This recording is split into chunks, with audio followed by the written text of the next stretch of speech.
Selamat datang di Ngalor Ngalbum Horor. Aku paham banyak dari kalian yang capek ya baru pulang kerja ya kan. Mungkin juga ada yang lembur sekarang. Jadi album film siap menemani lelah kalian lur. Ngopi, ngudut, makan, bebas, santai, enjoy lah pokoknya. You're so cute. Balik mana ambil aku Icang dengan quotes hari ini. Hidup itu seperti main game lur, tapi nggak bisa di restart kalau gagal. Kali ini kita akan mengalor film Korea yang sangat mantap kali plot twistnya, bergenre misteri thriller kriminal. Film ini berjudul Confession of Murder tahun 2012, mengisahkan tentang seorang pembunuh berantai misterius yang setelah masa kasusnya kadaluarsa, tiba-tiba muncul di hadapan publik dengan buku terbarunya yang berisi kronologi semua pembunuhannya secara detail. Namun seorang detektif yang mengusut kasus tersebut mengetahui jika pria itu bukanlah pembunuh berantai sebenarnya. Seperti apakah keseruan film satu ini? Langsung aja kita ke requestan salam terkutuk dari dodorku F. Dil Zaman ya. Titip salam buat temenku, utang 5.000 kapan bayar bro? Mohon maaf nih lur ya, mohon maaf nih. Utang emang harus dibayar sih ya, tapi kalau 5.000 tolonglah ikhlasin aja. Jangan kebangetan lah Anda hitung-hitungannya nih. Monggo sekejap.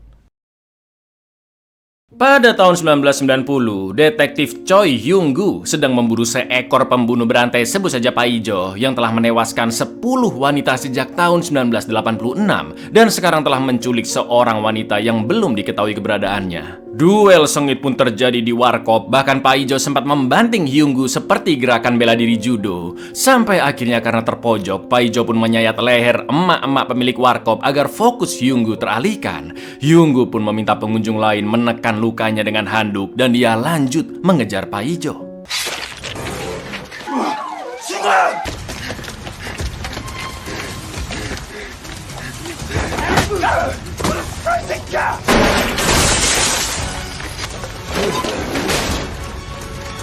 Pak Ijo yang selalu memakai topi dan masker sudah terpojok. Namun ketika tangannya akan diborgol, dia pun langsung melompat ke gedung seberang dan Hyung-gu berhasil menembak bahu kirinya. Akan tetapi saat Hyung-gu akan menangkapnya, Pak Ijo yang bersembunyi di gang gelap langsung menusuk perut Hyung-gu, juga memberi sayatan luka di samping mulutnya. Sebelum pergi, Pak Ijo pun mengatakan jika berikutnya dia akan menggorok tenggorokan ibu Hyung-gu. Namun Hyung-gu sengaja dibiarkan hidup. Dan inilah pengakuan pembunuh. 네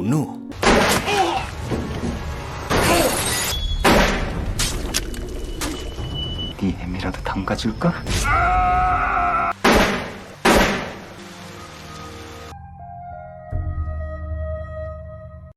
15 tahun pun berlalu sejak menghilangnya Pak Ijo si pembunuh berantai, atau tepatnya pada tahun 2005. Dan hari itu masa kasusnya kadaluarsa sesuai undang-undang di Korea. Atau dengan kata lain lur, Pak Ijo tidak akan bisa dipidanakan. Di lain sisi, Hyung-gu yang terus dihantui kegagalannya menangkap Pak Ijo kini menjadi pecandu hammer, suka mabuk-mabukan di warkop langganannya. Dan untungnya emak-emak pemilik warkop masih hidup lur, meski tidak bisa mengeluarkan suara secara normal. Setelah itu Hyung-gu ditelepon oleh Hyun Sik yang ibunya menjadi korban Pak Ijo. Dulunya Hyun Sik adalah petinju profesional, namun hidup dan mentalnya telah hancur setelah ibunya tewas mengenaskan. Hyun Sik berterima kasih ke Hyung-gu yang selama ini selalu memberi perhatian ke para keluarga korban termasuk dirinya, seolah-olah dia sedang berpamitan. Hyung-gu yang panik pun segera pergi ke rumahnya dan sesuai dugaan Hyun Sik lompat bundir karena tidak kuat menahan penderitaannya. 고 하나 다름없는 나 친동생처럼 생각해 주신 거.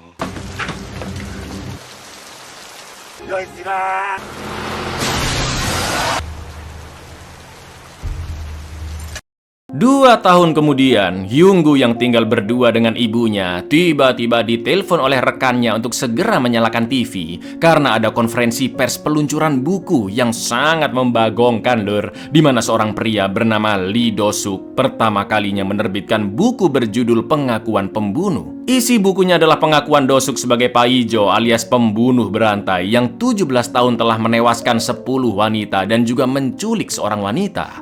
Di buku itu juga tertulis kronologi semua pembunuhan yang telah dilakukannya secara detail dan ungkapan tobat atas perbuatannya dahulu. Jelas banyak awak media yang ingin mengajukan pertanyaan dan Do-suk menjawabnya dengan sangat tenang tanpa rasa takut sedikit pun lur. Do-suk juga meminta maaf kepada Hyung-gu karena telah memberikannya bekas bekas luka permanen. Dan sebagai bukti jika dirinya benar-benar pembunuh berantai tersebut, Do-suk pun menunjukkan X-ray peluru yang dulu pernah ditembakkan Hyung-gu di bahu kirinya. Bahkan Do-suk memperlihatkan bekas lukanya secara langsung. 최 반장님, 그땐 정말 이 책을 보시면 충분한 답이 나오시리라 생각합니다. 최 반장님이 쏜 탄두가 이게 바로 그 탄두 사진입니다. Buku pengakuan pembunuh akan didistribusikan se-Korea esok hari dan bisa dipesan secara online mulai nanti malam. Wah, laris manis ya kan lur? Orang-orang berebutan beli online dan banyak yang kehabisan. Di hari-hari berikutnya buku pun terjual dengan cepat karena orang-orang penasaran sampai memecahkan rekor buku terlaris dan sebagian besar hasil penjualannya didonasikan oleh Do-suk di banyak tempat. Selain itu Do-suk juga mendatangi keluarga para korban meski kondisi hujan sekalipun. Salah satunya yaitu Dr. Kim, yang mana semua itu membuat banyak warga Korea justru simpatik lur, khususnya para wanita yang kelepek-kelepek dengan ketampanan Do-suk. Kan blok ya. 좀 읽어보려고 그랬고. 잘못했습니다. Sementara itu di kantor polisi, Hyung-gu baru selesai membaca buku dan dia merasa Do-suk bukanlah pelakunya. Begitu pula dengan atasannya yang menganggap wajah Do-suk tidak ada tampang-tampang pembunuh. Saat lagi makan siang, tiba-tiba Do-suk pun datang bersama wartawan yang terus mengikutinya. Do-suk mengajak bersalaman, tapi Hyung-gu yang tahu Do-suk hanyalah seorang penipu, menolak dengan cara yang amat sangat sopan, yaitu memukul tangannya bahkan meludahinya. Do-suk yang tidak terpancing emosi pun membisikkan sesuatu yang membuat Hyung-gu begitu murka sampai melempar makan siangnya.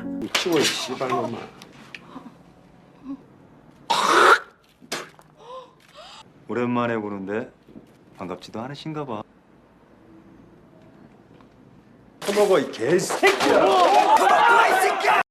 Di lain tempat, keluarga para korban mengadakan pertemuan. Dan biar kalian nggak pusing lur, tak ganti semua namanya aja ya. Mereka adalah Sugeng, Sarip, Karjo, anak Karjo yang ahli berburu yaitu Tukiem. Dan mereka dipimpin oleh ibu dari wanita ke-11 yang mayatnya masih belum ditemukan. Sebut saja Jumiatun. Para keluarga korban ini berencana membalas dendam ke Do-suk yang telah membunuh anggota keluarga mereka. Rencananya Do-suk akan diculik, lalu dipaksa untuk memberitahu di manakah anak Bu Jumiatun dikubur, dan selanjutnya Do-suk akan dibunuh. Beberapa hari setelahnya Do-suk mengadakan acara jumpa fans sekaligus menandatangani buku-bukunya. Seluruh penggemar Do-suk pun heboh karena bisa melihatnya dari dekat. Namun ada juga yang begitu membencinya, termasuk Hyung-gu yang meludahi bukunya, dan dia pun langsung dihadang oleh bodyguard Do-suk.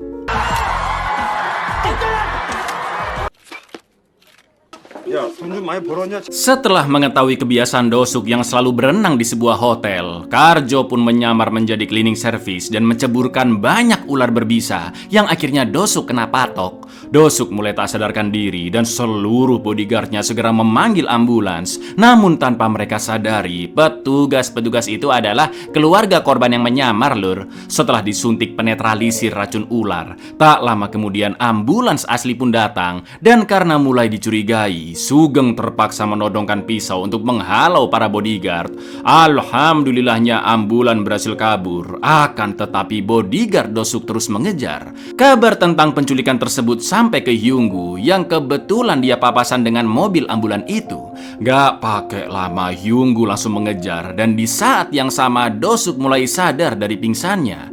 Karena bagasi ambulan terbuka, Do-suk pun berhasil kabur, lompat dari satu mobil ke mobil lainnya sambil terus diburu oleh Sugeng. Sedangkan Sarip membantu dari mobil yang lainnya, sampai akhirnya Do-suk berhasil dimasukkan kembali ke dalam ambulan lur.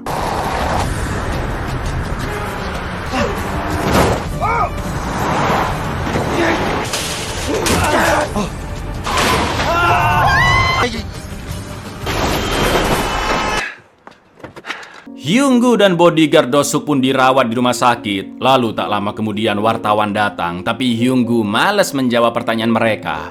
Setelah itu Hyung-gu mempersiapkan peralatan khusus dan meminta bantuan rekannya untuk mencari tahu mobil ambulan yang baru-baru ini disewa atau dibeli. Dan diketahui ada satu ambulan yang telah dibeli oleh keluarga korban, yaitu Sarip.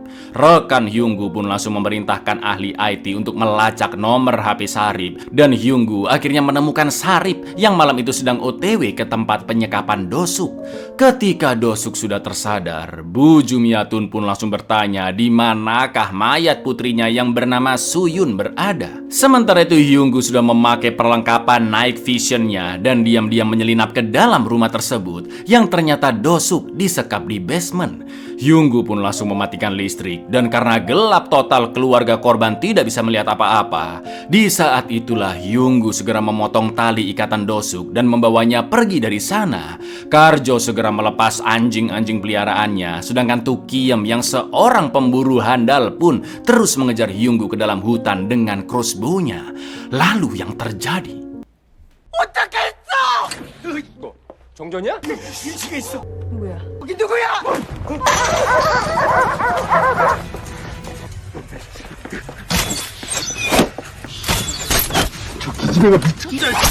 Hyunggu berhasil kabur lalu membawa Dosuk ke sebuah hotel dan dibiarkan bebas. Karena Dosuk yang bak selebritis masih menjadi primadona media dan dielu-elukan oleh warga Korea, yang tentunya Hyunggu tidak bisa langsung membunuhnya karena bisa menimbulkan banyak masalah. Setelah Dosuk dirawat di rumah sakit, dia mengatakan ke media bahwa pelaku penculikannya adalah fans fanatiknya dan Dosuk tidak akan menuntut apa-apa, toh dia masih sehat walafiat. Sementara itu di kantor polisi, Bu Jumiatun datang dengan tatapan penuh amarah dan kecewa karena dia memiliki firasat Hyunggu lah yang membawa kabur Dosuk semalam. Setelah menampar Hyunggu, Jumiatun pun pergi dari sana tanpa mengucapkan sepatah kata pun.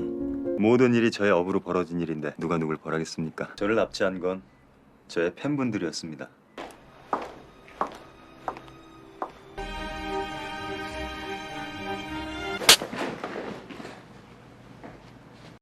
Satu minggu kemudian, sebuah acara TV mempertemukan Hyunggu dan Dosuk untuk berdebat. Acara dimulai dengan menginfokan jika buku Dosuk terjual lebih dari 3 juta eksemplar hanya dalam waktu 1 bulan lur, dan dengan perkiraan keuntungan sebesar 20 juta dolar atau 300 miliaran rupiah. Lalu ketika sesi debat, Hyunggu yakin wanita ke-11 yaitu Suyun pasti sudah dibunuh oleh pelakunya, entah di mana mayatnya berada. Namun yang pasti Dosuk bukanlah pembunuh berantai sebenarnya, dan sebentar lagi dia pasti dipenjara karena telah melakukan penipuan. Untuk mengetes Dosuk, Hyunggu pun bertanya apa yang diucapkan pembunuh berantai di malam saat mereka bertemu. Akan tetapi Dosuk menjawab yang intinya jika dia sudah lupa dengan apa yang dikatakannya karena itu tidaklah penting. 제가 저지른 범행이 아니니까요. 정보가 없었던 거겠지. 미안하지만 이두석 씨는 곧 체포 사기죄로. 당신하고 나하고 처음이자 마지막으로 만남이 썩 유쾌하진 않아서. Setelah itu sesi bincang-bincang dengan penelpon dimulai untuk mengomentari debat malam itu.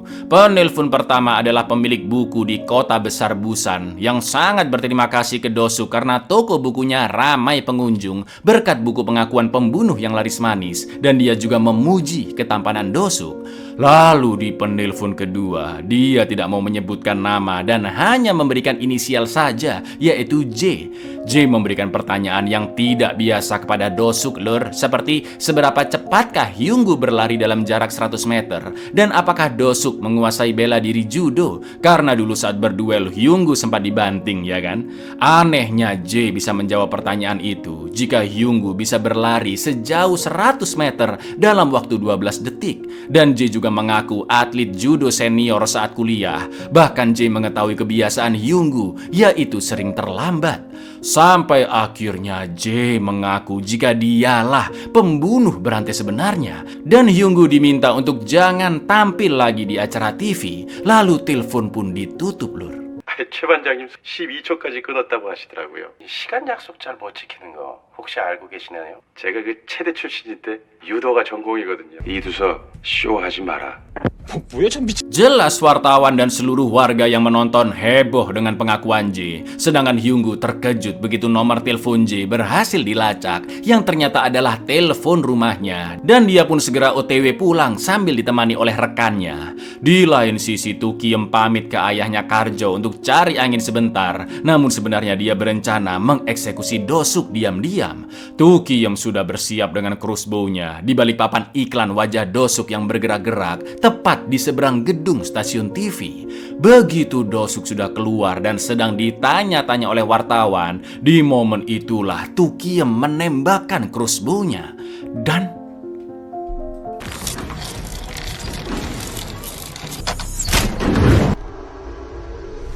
관심 받고 싶어하는 기자님들도 혼란스러운 건 아니시죠? panah berhasil menembus bahu kanan Do-suk dan Tu-kiem langsung diburu oleh polisi sampai ke rooftop gedung, yang naasnya dia pun tertangkap. Sementara itu Hyung-gu yang sudah sampai rumahnya melihat pesan dari Jae yang mengatakan bahwa dia sudah memperingatkan akan menggorok leher ibu Hyung-gu jika membuatnya marah. Hyung-gu pun hanya bisa terdiam membacanya. Namun ternyata ibu Hyung-gu masih sehat lur. Tak lama kemudian Hyung-gu melihat Jae ada di gedung seberang. Dia meminta rekannya untuk menjaga sang ibu, sedangkan Hyung-gu langsung mengejar Jae. Akan tetapi Jae sudah kabur. Dia sengaja meninggalkan pisau yang dia gunakan untuk membunuh dan menusuk perut Hyung-gu dahulu, juga sebuah kaset untuk membuktikan jika memang dialah pembunuh berantainya. 니들 어디서 술 처먹고 들어왔냐? 괜찮아? 누구랑 잠깐만 같이 있어. Ternyata kaset itu berisi video penyekapan wanita ke-11 yaitu Suyun, yang ternyata adalah pacar dari Hyung-gu lur, dan hubungan mereka tidak diketahui siapapun kecuali Bu Jumyatun. Suyun yang tahu dirinya pasti akan dibunuh memiliki permintaan terakhir yaitu mendengarkan suara Hyung-gu.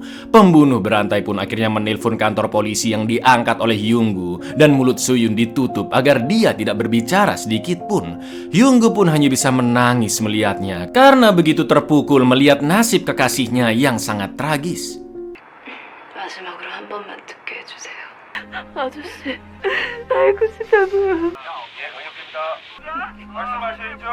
아니 왜 가해자가 Setelah mendengarkan rekaman video itu berkali-kali, Hyung-gu pun menemukan suatu hal yang sangat penting lur. Beberapa hari kemudian Hyung-gu mengadakan konferensi pers untuk menunjukkan pisau yang diberikan oleh Jae, di mana bekas darah di pisau itu cocok dengan darah Hyung-gu, karena memang terakhir kali pisau itu digunakan untuk menusuk perutnya ya kan. Meski begitu Hyung-gu belum bisa menyimpulkan siapakah pembunuh berantai sesungguhnya, Do-suk ataukah Jae. Namun yang pasti peluru di bahu kiri Do-suk adalah tipe peluru yang sama seperti yang digunakan Hyung-gu 17 tahun lalu. Kronologi pembunuhan di bukunya juga ditulis sangat akurat, dan hanya pembunuh berantai sebenarnya lah yang bisa menulis seperti itu.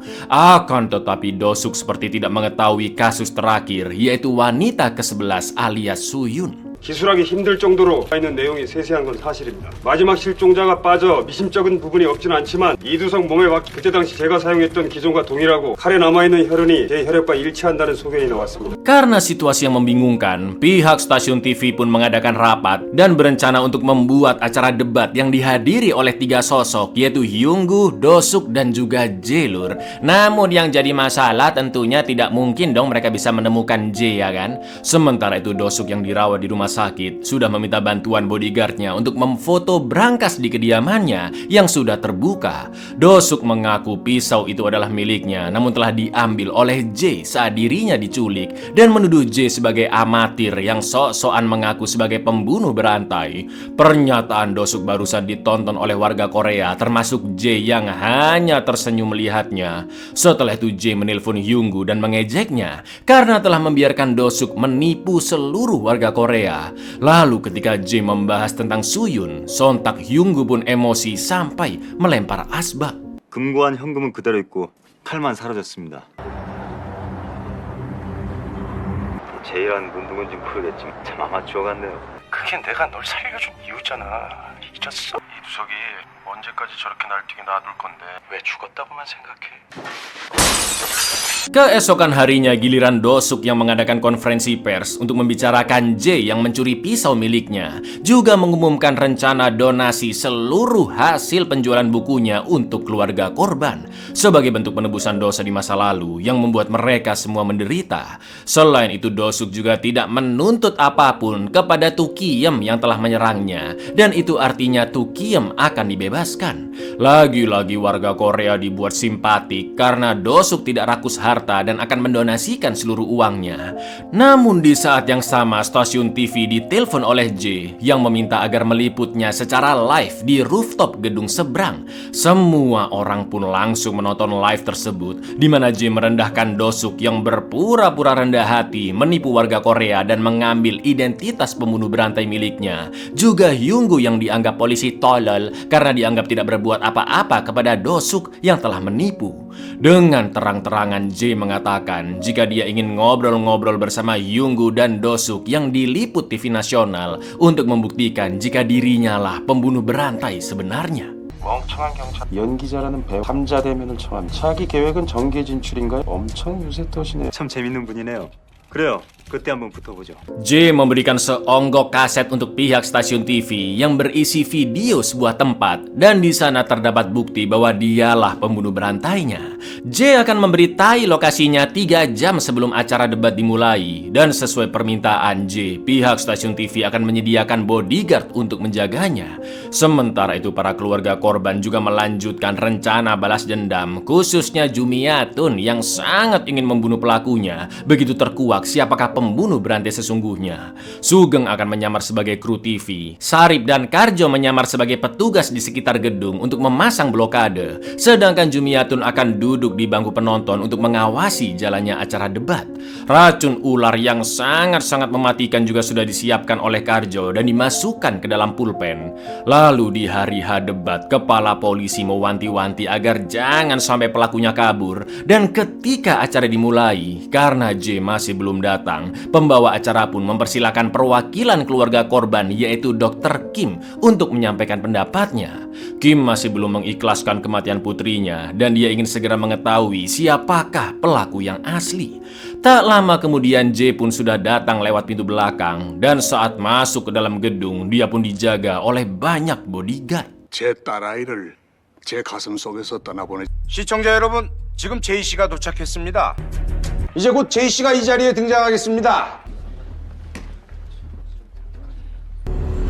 의 얼굴을 직접 대면하게 됐는데요. J akhirnya menunjukkan wajahnya dan Hyunggu langsung bertanya apakah Suyun masih hidup. Namun J hanya menjawab jika dunia akan mengetahuinya sebentar lagi. Sesuai permintaan dari J, beberapa kru TV sudah mulai menggali tanah di lokasi yang ditunjukkan J lewat video. Dan ternyata disitulah mayat Suyun berada. Setelah menggali cukup dalam, para kru pun menemukan tengkorak dan J mengatakan bahwa saat diculik Suyun memakai mantel berwarna putih.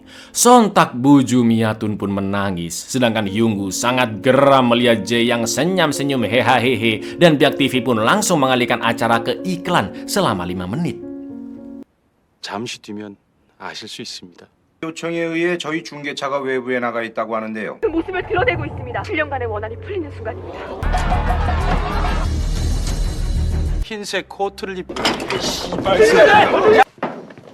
이제 좀 이성적으로 생각합시다. Hyunggu pun pergi menenangkan diri ke toilet dan dia teringat momen-momen pilu 17 tahun lalu yang menganggap dirinya adalah detektif gagal karena semakin banyak wanita terbunuh dan pelakunya masih belum ditemukan. Sebagai pacar, Suyun pun menenangkan Hyunggu juga menyemangatinya dan Suyun ingin membelikannya jam baru. Acara debat pun kembali dimulai dan pembawa acara mengatakan bahwa mayat tersebut harus dites DNA terlebih dahulu untuk membuktikan bahwa mayat itu memang mayat Suyun. Yang mana J sempat kesal karena buktinya sudah sangat jelas. Lalu pembawa acara pun bertanya ke Do-suk apakah dia tetap bersikukuh dengan pernyataan dirinya yang merupakan pelaku dari kasus ini. Dan Do-suk akhirnya menjawab bahwa dia bukanlah pembunuh berantainya. Do-suk juga tidak menulis buku pengakuan pembunuh karena penulis aslinya adalah 아직 유골이 정전자 감식이 남아 있는데요. 대해선 여전히 자신의 범행임을 주장하시나요? 저는 연곡 연세 아닙니다. 그 책을 쓴 것은 제가 아닙니다. 썼다는 말입니까? 잠시만요. 잠시만 조용히 좀 해주세요. 그 책은 제가 썼어요.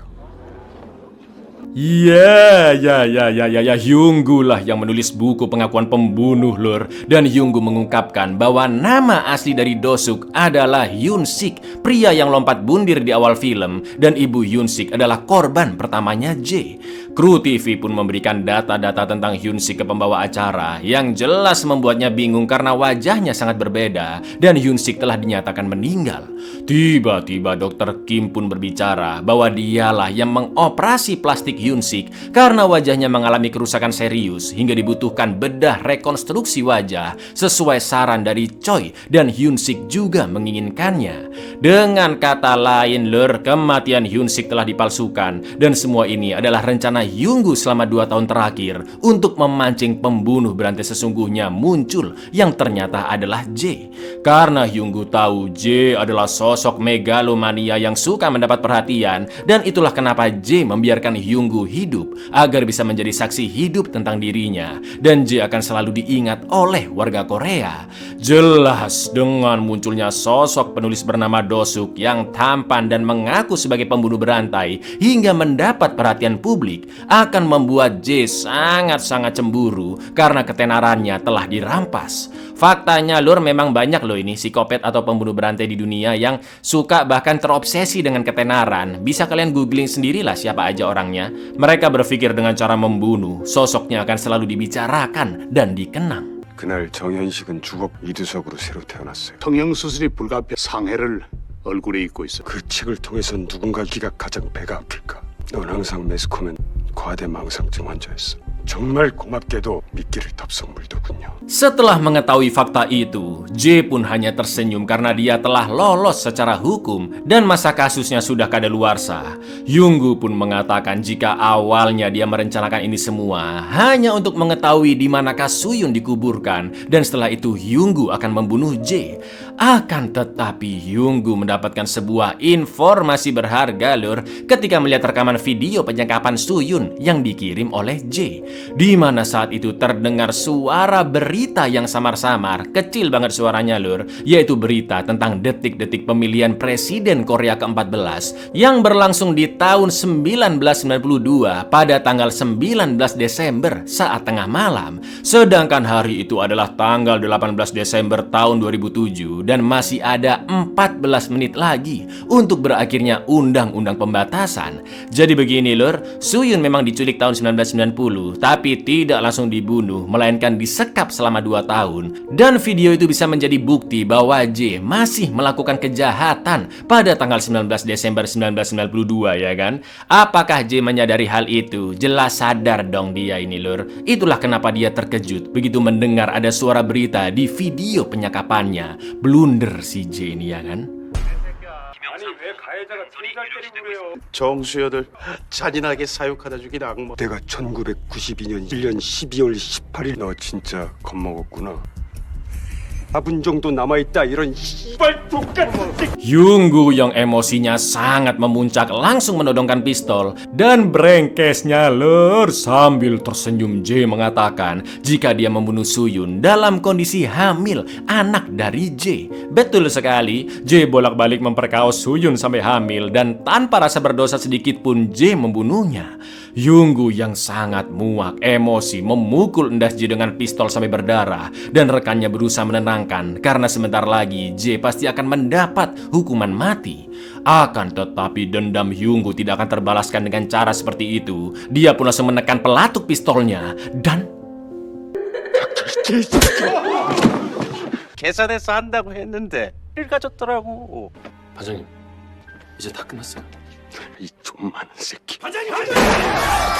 ketika menembak, rekan Hyunggu pun menahannya dan Jae berusaha kabur dengan menyandra Bu Jumiatun. Namun di dalam lift Hyun-sik sudah menunggu. Jumiatun yang akan menusukkan racun ular dibuat pingsan oleh Jae dan duel antara Hyun-sik juga Jae pun terjadi. Sayangnya Jae menusuk-nusuk kaki Hyun-sik dan segera keluar dari lift. Sugeng sempat menyerangnya dengan pisau, namun Jae kabur dengan memecahkan jendela.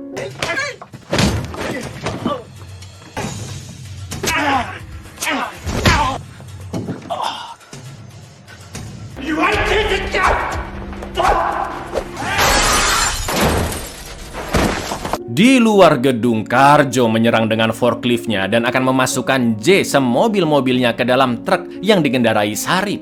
Akan tetapi lagi-lagi J berhasil kabur dengan motor abang Gojek dan langsung dikejar oleh Yunggu.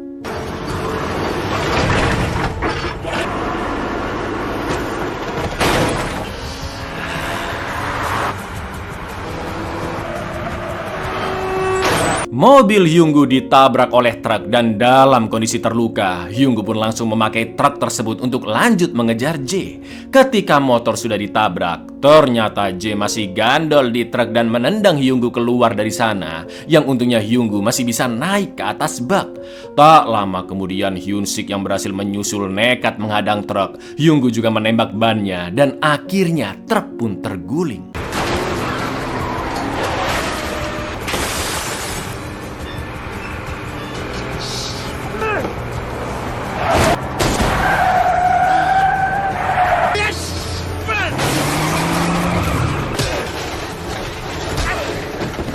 Yunggu pun bertarung melawan J dan waktu undang-undang pembatasan akan berakhir 3 menit lagi. Akan tetapi kepolisian datang dan segera menghentikan perbuatan Yunggu. Karena jika Yunggu membunuhnya begitu saja, maka dia bisa dipenjara, ya kan? Melihat J yang sudah diborgol dan akan dibawa ke kantor polisi, Hyun-sik dan Jumiatun ingin membunuhnya saat itu juga. Namun Yunggu langsung menahan Jumiatun karena tidak ingin beliau menjadi seorang pembunuh. Lalu Yunggu pun mengambil pulpen beracun tersebut sampai akhirnya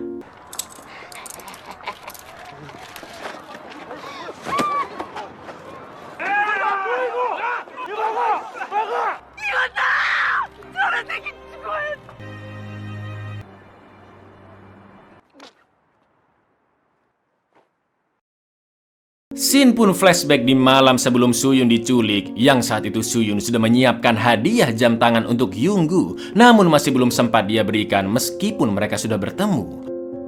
Film pun berlanjut ke tahun 2012. Yunggu yang dikenakan hukuman penjara selama 5 tahun karena telah membunuh J. Hari itu sudah terbebas dan kini undang-undang pembatasan juga diperpanjang dari 15 menjadi 25 tahun.